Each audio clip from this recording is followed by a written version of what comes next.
Hello student, मेरा नाम हिमांशु और मैं आप सभी का एबीएल एजुकेशन हब चैनल में स्वागत करता हूं। बच्चों, आज बहुत दिन बाद अपने टॉपिक पे आते हैं और टॉपिक जो अपना चल रहा था बच्चों पार्ट ऑफ स्पीच। और आई होप आप सबने वो सब वीडियोस देख लिए होंगे और वीडियोस देख के उनको कॉन्सेप्ट के बारे में जो मैंने तो पढ़ाया उसमें नाउन, प्रोनाउन और एडजेक्टिव उन सभी के बारे में आपने अच्छे से पढ़ा होगा और समझा होगा। और जो भी आपकी दिक्कतें आई उन वीडियोस के माध्यम से मैंने आपको समझाने की उसमें कोशिश करी और आपको आई होप समझ में आया होगा। तो चलो बच्चों, अब थोड़ा सा आगे बढ़ते हैं। इसी कड़ी में हम अपने आगे का टॉपिक डिस्कस करते हैं। और आगे का टॉपिक डिस्कस करने से पहले एक पिछले वीडियो में एक बच्चे का डाउट आया था, सर जो आपने एक एग्जांपल बताया था, दिस इज माई कार। बच्चों आपने देखा होगा ये example, this is my car. ये वाला जो एग्जांपल था, ये वाला एग्जांपल पिछले वीडियो में मैंने समझाया था। बस मैंने ये कहा था बच्चों, इसमें केवल मैं समझाने की कोशिश कर रहा था, ये समझा रहा था कि यहाँ पे जो माई है वो क्या है, मैं ये समझा रहा था केवल, ठीक है। लेकिन अब बच्चे ने एक डाउट क्रिएट कर दिया उसमें कि सर यहाँ पे जो इज है, ठीक है, आपने बताया था पिछले वीडियो में ये मेन वर्ब है। बच्चों बिल्कुल सही, ये मेन वर्ब ही है। तो उसमें बच्चे ने पूछा सर ये मेन वर्ब कैसे होती है, ये मतलब ये जो हमने जो पढ़ाया अभी तक वो पढ़ा है, इज जो होती है वो एक हेल्पिंग वर्ब होती है और उसके साथ में मेन वर्ब में आईएनजी फॉर्म लगती है। सब बच्चों ने हमने ये पढ़ा है बच्चों, बिल्कुल सही पढ़ा है बच्चों आपने। इज जो होती है वो हेल्पिंग वर्ब होती है और उसके साथ में मेन वर्ब के साथ आईएनजी फॉर्म लगती है। और इस तरह के जो टेंसेस बनते हैं बच्चों वो बनते हैं कंटिन्यूअस टेंस में, ठीक है। तो बच्चों इस तरह से मैं आज आपको इसके बारे में समझाऊंगा। ये यहाँ पे जो इज है ये यहाँ पे हेल्पिंग वर्ब ना होके मेन वर्ब है, तो इसको थोड़ा समझते हैं बच्चों। देखो बच्चों, जैसा आपने सबने पढ़ा होगा, जैसे मैं अब तक पढ़ाता आ रहा हूं, जो वर्ब होती है, जो मेन वर्ब होती है, उनकी हम पहचान कैसे करते हैं। मेन वर्ब की पहचान के लिए क्या होता है, सबसे बेसिक रूल, एक तो जो एक्शन को रिप्रेजेंट करता हो बच्चों, पहली बात तो जो एक्शन को रिप्रेजेंट करता हो वो क्या होती है, मेन वर्ब। और दूसरी चीज मैंने जो बताई थी, जिसकी 3 फॉर्म अवेलेबल होती है, और 3 फॉर्म में कौन कौन सी, एक तो फर्स्ट और एक सेकंड और एक बच्चों कौन सी, थर्ड। फर्स्ट, सेकंड और थर्ड, ये तीन फॉर्म होती है, नहीं होती बच्चों, ठीक है। तो ऐसे जैसे मान लो मैं एग्जांपल लेता हूं, कोई भी एग्जांपल ले लिया मैंने, कट, ठीक है। ये कट वर्ब है या नहीं, बिल्कुल है बच्चों। क्यों? क्योंकि वर्ब क्या है, क्योंकि इसकी 3 फॉर्म होती है, कट, कट और कट, ठीक है। ऐसे ही मान लो दूसरा एग्जांपल लू मैं, बाई। बाई माने क्या होता है, खरीदना, तो बाई, बॉट सेकंड फॉर्म और बॉट थर्ड फॉर्म। ये बात समझ में आ रही है बच्चों, बाई, बॉट, बॉट। और एग्जांपल है जैसे राइट। राइट माने क्या होता है बच्चों, राइट माने क्या होता है, लिखना। राइट, रोट और रिटर्न। राइट, रोट और रिटर्न, ये 3 चीजें बताई थी बच्चों मैंने। तो ये ऐसी ही बहुत सारी क्या होती है, वर्ब होती है। जैसे जैसे एग्जांपल में आती जा रही है बच्चों, मैं आपको बताता भी जा रहा हूं। लेकिन अब ऐसे ही बच्चों एक वर्ब होती है, क्या, बी। बी भी ये अपने आप में एक वर्ब होती है। ऐसे ये वर्ब होती है ना बच्चों, कट, बाई, राइट, ऐसी एक वर्ब होती है बच्चों बी, ठीक है। और इस बी की भी क्या होती है, 3 फॉर्म होती है, फर्स्ट फॉर्म, सेकंड फॉर्म और थर्ड फॉर्म, ठीक है बच्चों। बी की वही 3 फॉर्म होती है, फर्स्ट फॉर्म, सेकंड फॉर्म और थर्ड फॉर्म। तो बच्चों देखो, इसकी जो फर्स्ट फॉर्म होती है वो क्या होती है, इज, एम, आर और बी, ठीक है। सेकंड फॉर्म जो होती है बच्चों वो क्या होती है, वॉज और वर, ठीक है। और थर्ड फॉर्म क्या होती है, बी। बात समझ में आ रही है, is, am, are, be, second form was और वर, और थर्ड फॉर्म क्या होती है, बी। और इसकी जो आईएनजी फॉर्म होती है वो क्या होती है बच्चों, बी। जैसे इनकी आईएनजी फॉर्म भी क्या होती है, जैसे कट की क्या होगी, कटिंग, बाई की क्या होगी, बाइंग, राइट की क्या होगी, राइटिंग, ऐसी इसकी भी आईएनजी फॉर्म क्या होती है, बी। अब बच्चों सबसे डाउट बच्चों को ये आता है कि सर आपने जो बताया था और जितनी भी वर्ब है उनकी सबकी जैसे फर्स्ट फॉर्म है वो केवल एक ही है, कट है जैसे, या फिर इसकी फर्स्ट फॉर्म केवल बाई है, इसकी फर्स्ट फॉर्म केवल राइट ही है, लेकिन इसकी फर्स्ट फॉर्म इतनी सारी क्यों है। जैसे इसकी सेकंड फॉर्म देखो केवल कट है, इसकी बॉट है, इसकी डॉट है, इसकी सेकंड फॉर्म 2 क्यों है। तो बच्चों यही चीज मैं आपको सिखाने जा रहा हूं। ये क्या होता है, फिर जो सेंटेंस में जो सब्जेक्ट होता है ना, सेंटेंस में सब्जेक्ट के अनुसार फिर ये जो वर्ब होती है वो लगती है। जैसे मान लो अगर सिंगुलर होगा तो इस लग जाएगा, अगर सब्जेक्ट आई होगा तो एम आ जाएगा, अगर सब्जेक्ट प्लूरल होगा तो आर आ जाएगा। ऐसे यहाँ पे अगर सेकंड फॉर्म जहां मुझे यूज करनी है वहां अगर सब्जेक्ट सिंगुलर हुआ तो वॉल आ जाएगी, अगर सब्जेक्ट प्लूरल होता है और सेंटेंस पास्ट में होता है तो बेटा क्या आ जाएगा, वर आ जाएगा। ये बात समझ में आ गई यहाँ तक बच्चों? अभी मैंने ये आपको एक्सप्लेन कर दिया है, अभी एग्जाम्पल के माध्यम से ये बहुत अच्छे समझ में आएगा। अब देखो बच्चों, अब इस सेंटेंस में अब आप कैसे पहचान करेंगे कि बच्चों यहाँ पे जो इज है सेंटेंस में कि सर ये मेन वर्ब है या फिर एक हेल्पिंग वर्ब है। सब बच्चों का फिर दिमाग में ये क्वेश्चन आता है कि सर अब बताओ मुझे ये सेंटेंस में, यहाँ पे मैं सेंटेंस लिखा दिस इज माय कार, यहाँ पे जो इज है ये क्या है, ये यहाँ पे मेन वर्ब है या हेल्पिंग वर्ब है। अब इसको कैसे पहचान करोगे? तो देखो बच्चों, ये जो बी होता है ना, इंग्लिश ग्रामर में जो बी मैंने अभी बताई थी जो मेन वर्ब होती है, इंग्लिश ग्रामर में जो बी मेन वर्ब होती है ये दो तरीके से काम करती है। ठीक है, क्या क्या बच्चों? एक तो सेंटेंस में मेन वर्ब बनना और दूसरा हेल्पिंग वर्ब बनना। बात समझ में आ रही है? एक तो मेन वर्ब बनना और दूसरा क्या होती है, हेल्पिंग वर्ब बनना। बच्चों हेल्पिंग वर्ब को तो आपको सबको समझ में आता होगा। हेल्पिंग वर्ब में क्या होता है, इसमें क्या होगा, हेल्पिंग वर्ब में जब भी अगर ये बी की फॉर्म हेल्पिंग वर्ब का काम करेंगी तो इसके साथ में मेन वर्ब जरूर आएगी। बेटा ये चीज याद कर लेना, ये पॉइंट नोट ला के लिख लेना। अगर बी की कोई भी फॉर्म इज, एम, आर या फिर वॉज और वर या फिर बीन, कोई भी अगर हम फॉर्म यूज कर रहे हैं बी की हेल्पिंग वर्ब की तरह और उस हेल्पिंग वर्ब के साथ में मेन वर्ब जरूर आएगी। जैसे एग्जांपल के तौर पे बताऊं, जैसे मैं एक एग्जांपल देता हूं यहां पे, he is writing a letter, he is writing a letter. तो देखो बच्चों, he is writing a letter मैंने ये लिखा यहां पे, इसको समझने की कोशिश करो एक बार। अब यहाँ पे कैसे पहचानोगे? अभी ये तो सब पहचान लोगे, लेटर क्या है, यहाँ पे ऑब्जेक्ट है, ही क्या है, सब्जेक्ट है, ये सब पहचान लोगे। पिछली वीडियो अगर किसी को नहीं समझ में आ रहा हो तो मैं जरूर कह रहा हूँ बेटा, स्टार्टिंग से पार्ट 1 से लेके पार्ट 2 पार्ट 3 लगातार वो वीडियो देखो, तभी समझ में आएगी कि लेटर क्या है यहाँ पे और ही क्या है। अब मैं बच्चों बात कर रहा हूँ यहाँ पे राइटिंग और एज की। अब मुझे बताओ बच्चों, यहाँ पे जो राइटिंग है वो क्या है, वो है मेन वर्ब। क्यों है बच्चों मेन वर्ब? क्योंकि राइट की 3 फॉर्म होती है, राइट, रॉट और रिटर्न। ठीक है, अब यहाँ पे मेन वर्ब आ गई तो इसका मतलब ये क्या होगा बच्चों, हेल्पिंग वर्ब होगी कि नहीं होगी, ये बताओ मुझे। बिल्कुल होगी। क्यों? ऐसा तो है नहीं सेंटेंस में 2 मेन वर्ब हो जाएंगी। और मैंने बताया था कि जैसे जो बी होती है वो या तो मेन वर्ब काम करती है या फिर हेल्पिंग वर्ब काम करती है। अब देखो यहाँ पे मेन वर्ब ऑलरेडी आ चुकी है, अब मेन वर्ब आ चुकी है तो यहाँ पे क्या आएगी बच्चों, ये जो होगी क्या होगी, हेल्पिंग वर्ब होगी। बात समझ में आ गई? तो देखो he is writing a letter, तो ये क्या हो जाएगी, हेल्पिंग वर्ब, ये क्या हो जाएगी, मेन वर्ब। तो देखो यहाँ पे जो इज है वो कैसे काम कर रही है बेटा, हेल्पिंग वर्ब की तरह।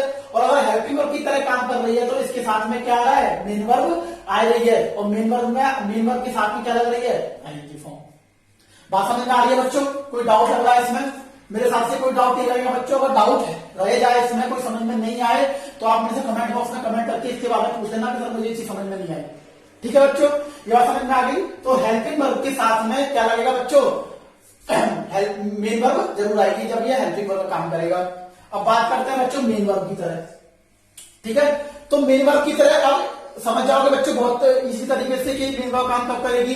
इसका मतलब यह है कि इसके बाद में कोई भी वर्ब नहीं आएगी, इसके बाद में कोई भी वर्ब नहीं आएगी तो ये क्या किस तरह से काम करेगा, ये काम करेगा मेन वर्ब की तरह। जैसे देखो दिस इज माई कार, अब यहाँ पे ये बताओ मुझे, ये तो मैंने बताया था कार यहाँ पे क्या है, नाउन है, माई यहाँ पे क्या है, एडजेक्टिव है। ठीक है, और ये क्या है, इज क्या है यहाँ पे, अब इज देखो, इज यहाँ पे क्या है बच्चों, अब मेन वर्ब है। अब ये मेन वर्ब क्यों है, क्योंकि यहाँ पे इसके बाद अगर इसको चलो ठीक है तो बच्चे क्या है, मैं तो इसको हेल्पिंग वर्ब लिख देता हूँ।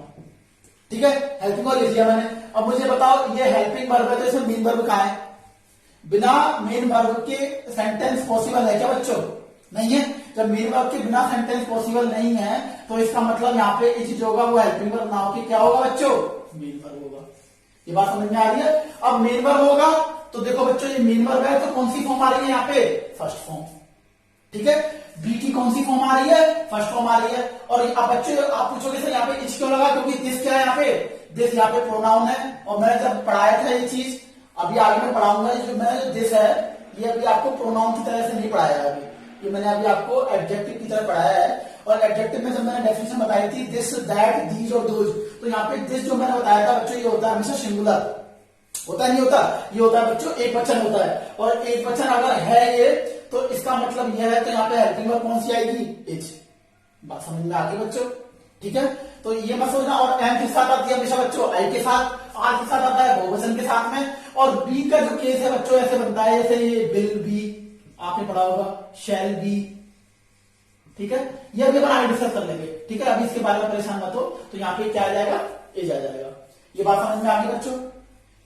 थोड़ा सा मैं आज बच्चों इसके बारे में बता देता हूं। यहाँ पे ये प्रोनाउन बच्चों का ये डाउट था कि सर आपने पहले जो बताया था, हमें जो दिस बताया था, आपने ये बताया था एडजेक्टिव, बिल्कुल सही बताया था बच्चों, मैंने दिस एडजेक्टिव। अब हम इस चीज को कैसे पहचान करेंगे सर, यहाँ पे प्रोनाउन है या फिर यहाँ पे एडजेक्टिव है। देखो बच्चों मैं सीधे सीधे इसका भी कॉन्सेप्ट आपको बता देता हूं। अगर दिस के बाद में, सॉरी बच्चों, अगर दिस के बाद में, अगर दिस के बाद में नाउन आ जाए, अगर दिस के बाद में दिस प्लस नाउन, अगर दिस के बाद में अगर नाउन आ जाए तो बच्चों यहां पे जो दिस होगा वो काम करेगा कैसा, कैसे, एज ए एडजेक्टिव। कैसे काम करेगा बच्चों, एज ए एडजेक्टिव। थोड़ा रफ पढ़ देता हूं बच्चों में से।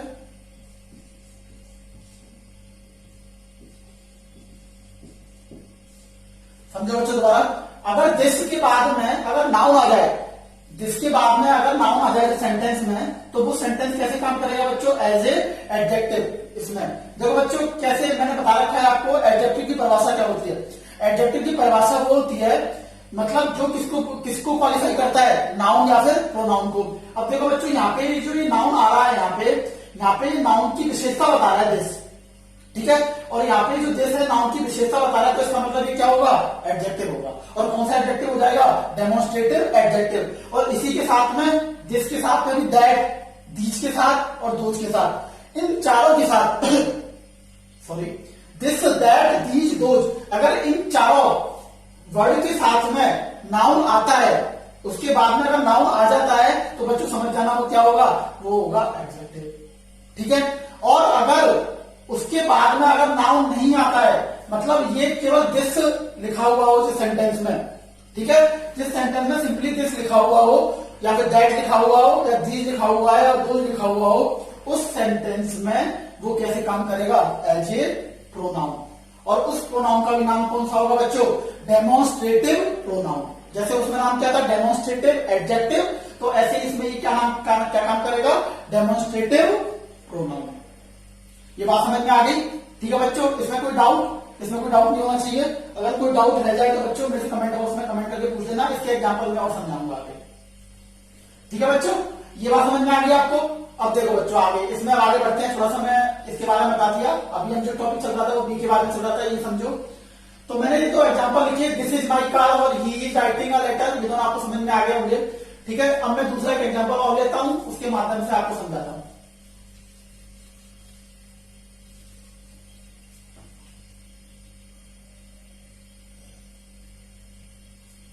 देखो एक एग्जांपल लेता हूं बेटा मैं, अमन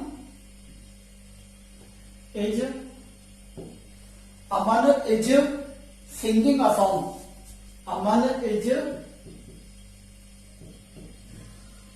सिंगिंग अ सॉन्ग, ठीक है।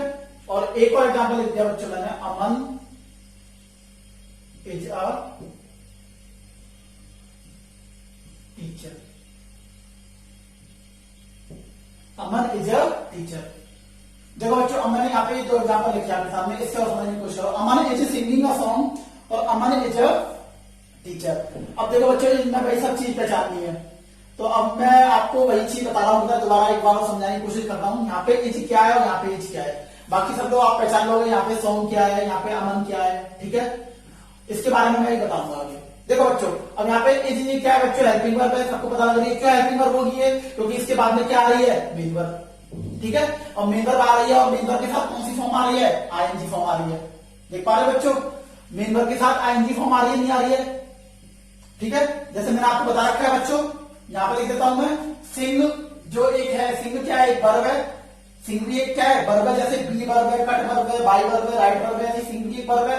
और सिंग सेकंड फॉर्म क्या होती है, सैंग, और थर्ड फॉर्म क्या होती है, संग। ये होती है सिंग, सैंग और संग। ठीक है, इसको नोट कर लेना बच्चों, सिंग, सैंग और संग।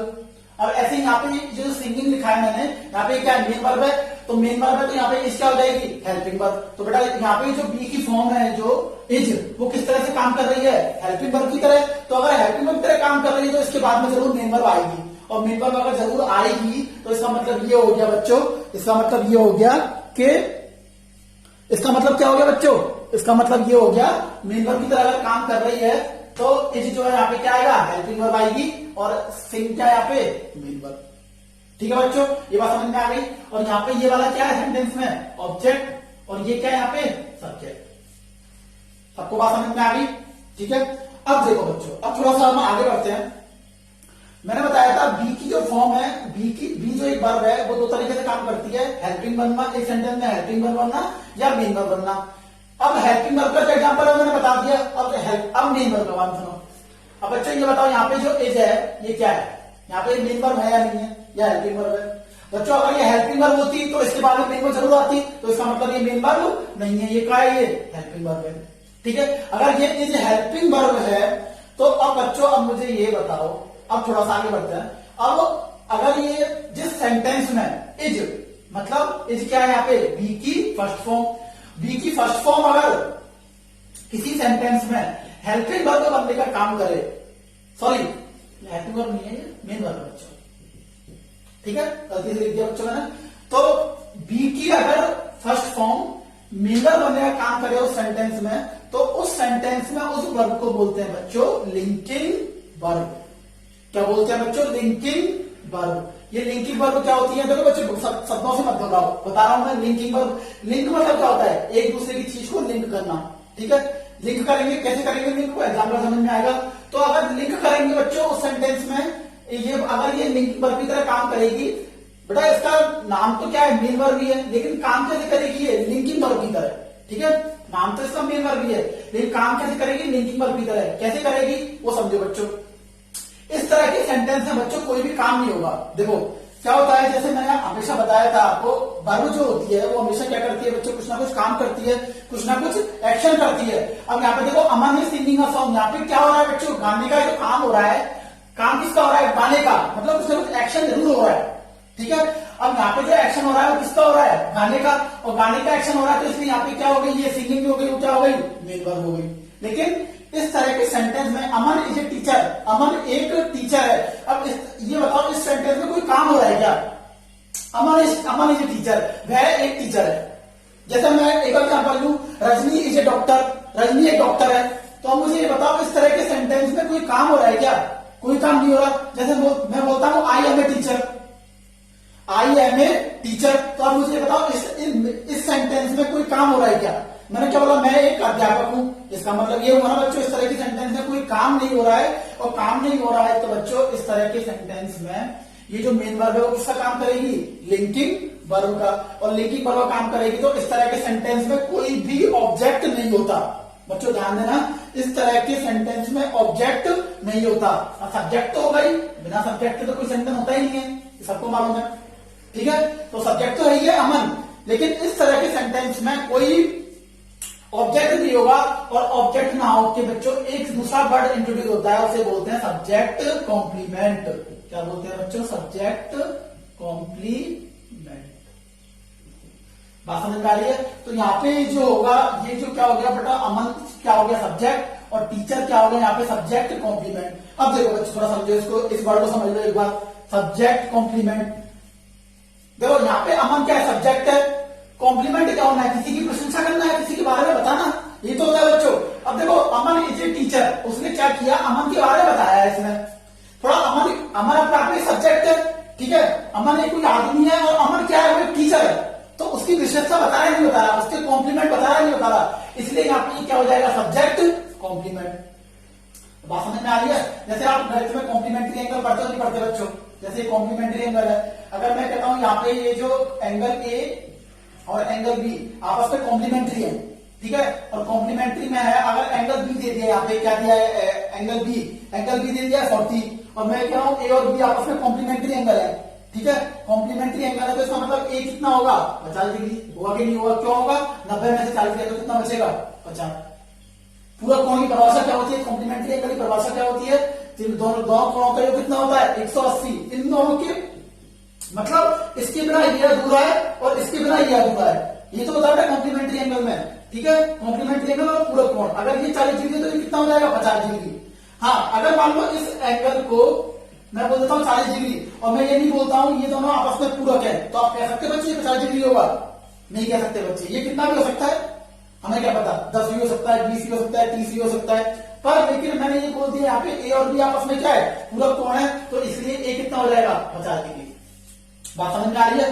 तो बच्चों इसलिए मतलब क्या है, ये इसके बिना अधूरा है और ये इसके बिना अधूरा है, तो इसलिए यहाँ पे ए और बी दूसरे क्या है, कॉम्प्लीमेंट्री पूरक है, तो इसलिए यहाँ पे यही चीज मैं बताने की कोशिश कर रहा हूं, अमन और टीचर यहाँ पे ये एक दूसरे क्या है, पूरक है, मतलब अमन की विशेषता कौन बता रहा है, अमन की विशेषता क्या बता रहा है, टीचर, कि अमन एक टीचर है, इसके बिना सेंटेंस पूरा नहीं होगा, तो क्या हो जाएगा, ये सब्जेक्ट कॉम्प्लीमेंट, इसका नाम क्या है, सब्जेक्ट कॉम्प्लीमेंट, और यहाँ पे टीचर कौन है, अमन है। अगर मैं लिख दूं यहाँ सेंटेंस में इज अ टीचर, अब इज अ टीचर क्या होता है बच्चों, जब तक यहाँ नहीं लिखेंगे अमन इज अ टीचर, तो इसके बिना ये अधूरा है और इसके बिना ये अधूरा है, तो इसलिए यहां हमें पता है बच्चों ये क्या है, सब्जेक्ट है, तो ये आपस में ये क्या हो जाएगा, सब्जेक्ट कॉम्प्लीमेंट। आई होप बच्चों ये कौन सा समझ में आ गया होगा, सब्जेक्ट कॉम्प्लीमेंट क्यों है, तो अमन इज अ टीचर, इसमें ये अमन क्या है, सब्जेक्ट है, और टीचर क्या है, सब्जेक्ट कॉम्प्लीमेंट है। अब देखो बच्चों, अब मुझे ये बताओ, है तो सब्जेक्ट कॉम्प्लीमेंट है, लेकिन ये है क्या, सब्जेक्ट कॉम्प्लीमेंट, टीचर क्या है, नाउन ही तो है बच्चों, नाउन ही तो है टीचर, मैंने बता रखा है ये, और जिसने वीडियो नहीं देखी तो बच्चे जरूर, मैं फिर कह रहा हूँ वो वीडियो जरूर देखें स्टार्टिंग से, जिसमें नाउन प्रोनाउन के बारे में बता रखा है, और नाउन भी कौन सा है बच्चों, टीचर, कॉमन नाउन, ठीक है। तो देखो बच्चों, मैंने क्या पढ़ा दिया था अब तक आपको, कि एक सेंटेंस में जो नाउन या प्रोनाउन होते हैं वो किस तरह से काम करते हैं, नाउन और प्रोनाउन होते हैं वो एक सेंटेंस में सब्जेक्ट बनने का भी काम करते हैं, बता रखा है बच्चों मैंने, अमन ये यहाँ पे क्या है, नाउन है, सब्जेक्ट बन गया। ऑब्जेक्ट भी क्या होते हैं, नाउन या प्रोनाउन, इसमें देखो ये ऑब्जेक्ट है, लेकिन कैसे काम कर रहा है, मतलब इसका पार्ट ऑफ स्पीच क्या है, नाउन है, ठीक है बच्चों। अब प्रीपोजिशनल ऑब्जेक्ट मैंने बता रखा है बच्चों, प्रीपोजिशनल ऑब्जेक्ट की भी एग्जांपल मैंने पिछली वीडियो में बहुत सारे बता रखे हैं, ठीक है। जैसे मैं एग्जांपल लिख देता हूं यहाँ पे, he bought A bag from Delhi, he bought A bag from Delhi, ठीक है बच्चों। यहाँ पे ही क्या है, सब्जेक्ट है, बॉट क्या है, मेन वर्ब है, बैग क्या बच्चे यहाँ पे प्रीपोजिशन, और दिल्ली क्या हो जाएगा, प्रीपोजिशन का ऑब्जेक्ट, और प्रीपोजिशन का ऑब्जेक्ट हो जाएगा तो क्या हो जाएगा, प्रीपोजिशनल ऑब्जेक्ट। बात समझ में आ गई। और प्रीपोजिशनल ऑब्जेक्ट है, लेकिन काम कैसे कर रहा है बच्चों, ये इसका पार्ट ऑफ स्पीच क्या है, नाउन है। बात समझ में आ रही है, पार्ट ऑफ स्पीच अगर नाउन है तो नाउन भी कौन सा है, ये प्रॉपर नाउन, बच्चों याद रखना, ये दिल्ली कौन सा नाउन है, प्रॉपर नाउन। हाँ, अगर यहाँ सिटी होता तो कौन सा नाउन हो जाता है, ये कॉमन नाउन। यहाँ पे किसी सिटी का नाम है तो इसलिए कौन सा हो जाएगा, ये प्रॉपर नाउन, ठीक है। तो देखो सब्जेक्ट बनने का काम समझ में आ गया, ऑब्जेक्ट बनने का काम समझ में आ गया, नाउन या प्रोनाउन का एक प्रीपोजिशन ऑब्जेक्ट बनने का काम समझ में आ गया। चौथी चीज आज मैंने और लिख दी बेटा, क्या, सब्जेक्ट का कॉम्प्लीमेंट बनना। तो देखो बच्चों, सब्जेक्ट का कॉम्प्लीमेंट बन रहा है कि नहीं बन रहा, इस सब्जेक्ट का कॉम्प्लीमेंट बन रहा है, और सब्जेक्ट का कॉम्प्लीमेंट क्या है, यहाँ पे नाउन है। ये बात समझ में आ गई। तो बच्चों एक सेंटेंस में नाउन प्रोनाउन क्या कर सकते हैं, सब्जेक्ट बनने का काम करेगा, ऑब्जेक्ट बनने का काम करेगा, प्रीपोजिशनल ऑब्जेक्ट बनने का काम करेगा, या सब्जेक्ट कॉम्प्लीमेंट बनने का काम करेगा। बच्चों ये दोनों चीज वाइस वर्सा है। अगर आपको ये चीज समझ में आ जाएगा कि ये सब्जेक्ट कॉम्प्लीमेंट है, तो इसका मतलब क्या है, या फिर नाउन होगा या फिर प्रोनाउन होगा। ये बात समझ में आ रही है। अगर आप इस चीज को पहचान लो कि हाँ ये जो टीचर है ये सब्जेक्ट कॉम्प्लीमेंट है, तो आप तुरंत पहचान सकते हो यहाँ पे टीचर होगा, या तो नाउन होगा या फिर प्रोनाउन होगा, ठीक है। और या फिर तुम इस चीज को पहचान लेते हो कि यहाँ पे टीचर है, नाउन है, तो जो नाउन होता है वो क्या बनने का काम करता है, सब्जेक्ट बनने का काम करता है, ऑब्जेक्ट बनने का काम करता है, प्रीपोजिशन ऑब्जेक्ट बनने का काम करता है, और सब्जेक्ट कॉम्प्लीमेंट बनने का काम करता है। तो देखो बच्चों, सब्जेक्ट सेंटेंस में आ ही गया, सब्जेक्ट होगा नहीं टीचर, ये ऑब्जेक्ट होगा नहीं, क्यों, क्योंकि इस तरह के सेंटेंस में मैंने बताया था ऑब्जेक्ट होते नहीं है। क्यों नहीं होते, जब इस बी की फॉर्म जो होती है मेन वर्ब की तरह काम करती है, तो वो कैसे काम करती है, लिंकिंग वर्ब की तरह, और लिंकिंग वर्ब की तरह काम करती है, तो वहां पे क्या बनता है, सब्जेक्ट कॉम्प्लीमेंट। तो ये भी नहीं होगा बच्चों, ऑब्जेक्ट भी नहीं होगा, प्रीपोजिशन ऑब्जेक्ट, फिर प्रीपोजिशन नहीं है तो प्रीपोजिशन ऑब्जेक्ट भी नहीं बनेगा, तो क्या रहेगा बच्चों, सब्जेक्ट कॉम्प्लीमेंट। बात समझ में आ गई बच्चों? बताओ बच्चों कोई डाउट हो तो इसमें। तो देखो बच्चों, इसके बारे में मैंने आपको ये जो बी की जो फॉर्म है, जो बी अपने आप में एक वर्ब है, तो बी की जो वर्ब है उसके बारे में मैंने बता दिया है। मैं थोड़ा सा इसको एक समराइज कर देता हूं, अगर किसी को नहीं समझ में आया हो बच्चों, एक बार थोड़ा समझ ले इसको। देखो बच्चों, इंग्लिश ग्रामर में जो बी होती है, बी अपने आप में एक वर्ब होती है, वो दो तरीके से काम करती है, एक तो हेल्पिंग वर्ब बनना और एक मेन वर्ब बनना। क्या काम करती है बच्चों, हेल्पिंग वर्ब बनना और मेन वर्ब बनना। अगर उस सेंटेंस में, अगर किसी सेंटेंस में अगर बी हेल्पिंग वर्ब की तरह काम करे, अगर किसी सेंटेंस में बी हेल्पिंग वर्ब की तरह काम करे, तो बच्चों उस सेंटेंस में मेन वर्ब जरूर आएगी, और मेन वर्ब जरूर आएगी तो उसमें मेन वर्ब के साथ में क्या आएगी बच्चों, आईएनजी फॉर्म आएगी, और आईएनजी फॉर्म आएगी तो इसका मतलब क्या हो जाएगी, जो बी की जो फर्स्ट फॉर्म है वो क्या हो जाएगी, यहाँ पे हेल्पिंग वर्ब में काम हो जाएगा।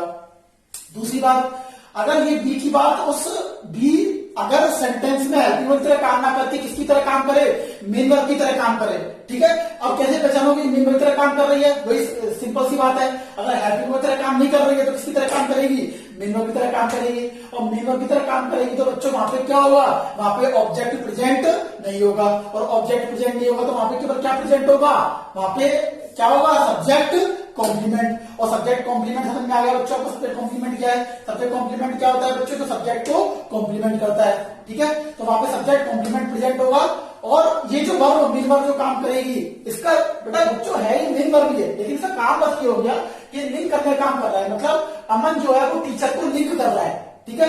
यहाँ पे जैसे मैं बोलूं रजनी इज अ डॉक्टर, ये एग्जाम्पल मैंने थोड़ी देर पहले बोला था, यहाँ पे मैं बोलता हूँ आई एम ए सिंगर, ठीक है, मैं सिंगर हूं, तो आई और सिंगर को क्या कर रहा है, ये जोड़ने का काम कर रहा है, लिंक करने का काम कर रहा है, इसलिए ये सेंटेंस में क्या हो जाएगा, लिंकिंग वर्ब हो जाएगी, ठीक है बच्चों।